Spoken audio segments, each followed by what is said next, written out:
2월 9일 월요일자 매일 성경 요한복음 4장 1절로 14절. 예수께서 제자를 삼고 세례를 베푸시는 것이 요한보다 많다 하는 말을 바리새인들이 들은 줄을 주께서 아신지라. 예수께서 친히 세례를 베푸신 것이 아니요 제자들이 베푼 것이라. 유대를 떠나사 다시 갈릴리로 가실새 사마리아를 통과하여야 하겠는지라. 사마리아에 있는 수가라 하는 동네에 이르시니 야곱이 그 아들 요셉에게 준 땅이 가깝고 거기 또 야곱의 우물이 있더라.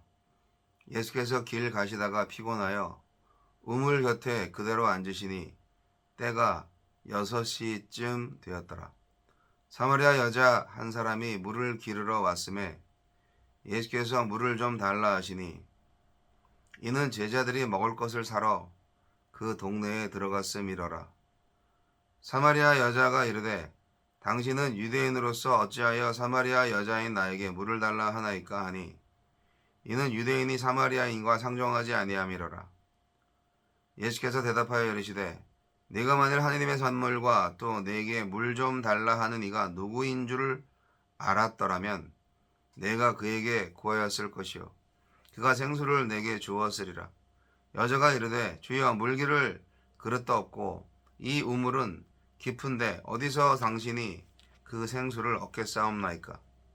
우리 조상 야곱이 이 이물을 우리에게 주셨고 또 여기서 자기와 자기 아들들과 짐승이 다 마셨는데 당신이 야곱보다 더 크니이까. 예수께서 대답하여 이르시되 이 물을 마시는 자마다 다시 목마르느니와 내가 주는 물을 마시는 자는 영원히 목마르지 아니하리니 내가 주는 물은 그 속에서 영생하도록 솟아나는 샘물이 되리라. 영원히 목마르지 아니하리니. 3장의 니고데모와 대조되는 인물인 사마리아 여인이 등장합니다. 예수님은 물을 기르러 온 이 여인에게 자신을 영원히 목마르지 않게 하는 생수로 소개하십니다. 예수님은 어떤 분입니까? 먼저 다가와 말씀하시는 은혜로우신 하느님이십니다. 사마리아 사람들은 과거 북이스라엘의 후손으로 정복한 지역 민족들을 통혼시키는 아수르의 정책에 의해 민족적 순수성을 잃은 사람들이었습니다. 유대인들은 그들을 이민족과 같이 부정하게 여겨 상종하지 않았습니다. 사마리아 여인도 유대인인 예수님과 그 어떤 소통도 기대하지 않았습니다. 그러나 예수님은 여인에게 다가가 물을 달라고 말을 거셨습니다. 이어서 여인에게 생명의 물을 말씀하시며 구원의 길로 초대하셨습니다. 우리도 바로 이 은혜의 초대를 받아 하느님의 자녀가 되었습니다. 주님은 우리에게 먼저 찾아오시고 대가 없이 사랑을 주신 분입니다. 우리의 참된 만족과 평안이시며 영생의 소망이신 예수님. 우물물만 떠올린 사마리아 여인은 물기를 그릇도 없는 예수님이 생수를 주시겠다고 하자 의아해합니다. 이에 예수님은 자신이 주는 물은 세상의 물과 달리 영혼의 갈증을 채우고 영생에 이르게 하는 샘물이라고 말씀하십니다. 오직 예수님만이 우리의 영혼을 참으로 풍족하게 하시고 불안한 마음을 잠잠케 하시며 기쁨으로 가득 채우실 수 있습니다. 주를 믿고 주께 나아가 주 안에서만 누릴 수 있는 생명의 샘물을 마셔야만 삶의 헛헛함이 충만하게 채워집니다. 나에게 주는 교훈은 무엇입니까? 마음속에 있는 혐오의 벽을 허물어야 합니다. 유대 지방에서 갈릴리로 가는 가장 빠른 길은 사마리아를 통과하는 것입니다. 그럼에도 유대인들은 사마리아인들을 멸시하고 꺼려 요단 동편으로 우회하곤 했습니다. 그러나 예수님은 일부러 사마리아 길을 택하셔서 사마리아 사람들에게도 복음을 전하십니다. 오늘 우리가 가진 장벽은 무엇입니까? 특정 집단이나 개인에 대한 편견과 미움 때문에 복음을 전하지 않는다면 그것은 하느님의 사랑을 가로막는 일입니다. 값없는 사랑으로 막힌 담을 허물고 우리에게 오신 그리스도처럼 우리도 마음의 벽을 허물고 사랑과 복음을 전하며 살아가야 합니다. 주여, 우리 이웃에게 영생의 샘물이신 그리스도를 전하는 통로가 되게 하소서.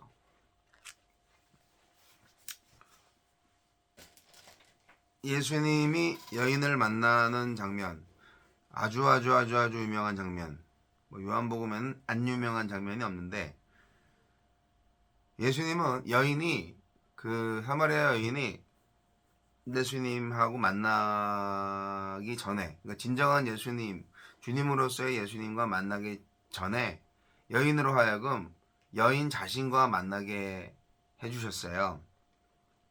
예수님이 안 되는 자기 자신, 그 자신의 갈망의 실존적인 그 환경, 그 상황을 맞닥뜨리게 하신 거죠.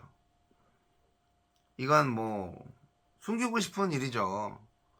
근데 처음 만나는 남자가, 그것도 유대인이, 사마리아인하고 상종도 하지 않는 유대인이 와가지고 물 달라 하시면서 남편을 불러오라고 막 그러니까, 그래, 난 남편이 없어요. 그렇게 또 어떻게 보면 살짝 참말이면서 거짓말을 한 거죠. 자기의 치부와 같은 환경을 숨기고 싶은 건데, 예수님은 쪽집게요. 바로 맞추죠. 남편이 5이나 있었지. 근데 지금 같이 동거하는 남자는 6번째 남자인데 정식으로 남편이 아니지. 뭐 이런 식으로 말씀하신 거죠. 원래 유대 나라에서는 3번 이상 결혼하는 거 그거 아주 불경한 거라고 했는데, 이 사람은, 이 여자는 5번이나 결혼하고 6번째 남자랑 산다고? 이게 엄청난 사람인 거죠. 어떻게 보면. 그래서 아무도 없는 대낮에 물길로 온 거 아니에요. 원래 유대 나라는 그 저녁 때 사람들이 다녀요. 낮에는 뜨겁기 때문에. 근데 이 뜨거운 날, 뜨거운 시간에 물길로 온 거예요. 몰래 물을 길러 온 거죠. 다른 사람 눈에 안 띄게. 근데 현실적 문제는 이 여인의 육체적인 문제뿐만이 아니라 영적인 문제까지도 예수님은 알고 계셨던 거죠. 나의 영적인 빈곤함과 부질없는 욕망의 상태. 그러니까 예수님 앞에서 우리는 고백할 수밖에 없어요. 그분은 다 아시니까. 나는 아무것도 아닙니다. 나는 망했습니다. 나는 죄인입니다. 그런 고백이 나와야 되는 거죠. 예수님의 질문은 이 여인으로 하여금 자신의 현실을 직면하게 만들었고요. 다른 한편으로 예수님 자신을 알게 했다고 볼 수 있습니다. 예수님은 누구인가? 처음에는 긴가민가 하다가, 우와, 선지자님이시네요. 그러다가 우와, 메시아다, 그렇게 된 거죠. 사마리아 사람이고 여자이고 비정상적인 부부관계를 가지고 있는 사람, 그런 거를 다 아시는 예수님 앞에서 이 여인은 생수이신 하나님을 만나게 된 것입니다. 영생은 뭡니까? 영이신 하나님, 자유의 하나님께 예배하는 삶입니다. 영과 진리 안에서 사는 삶입니다. 어떤 장소, 어떤 의식 속에 계신 개념 속에 있는 하나님이 아니고요. 예수 안에, 예수가 인간이잖아요. 예수 안에, 그리고 성령 안에 계신 하나님을 대면하는 삶이 바로 예배인 거예요. 예수의 영을 받아서 진리로 사는 거, 그게 예배인 거예요. 남편을 바꾸면서 뭐 어쩔 수 없이 바꿀 수밖에 없었던 사람일 수도 있지만, 또 나름 여자로서 욕망을 채우기 위해서 그렇게 했을 수도 있고, 뭐 모르죠, 어떻게 되는지.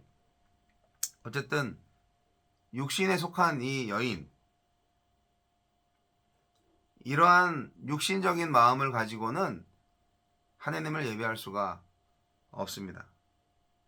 예수님이 주시는 생수, 즉 성령으로 거듭난 사람만이 영이신 하나님께 예배할 수 있습니다. 모든 참 예배는 자유한 자가 자유하시는 하나님을 대면하는 일이에요. 여러분은 예수의 영을 받으셨습니까? 그렇다면 진리로 예배하십시오. 진리로 살아내세요. 하나님과 동행하는 삶 말입니다.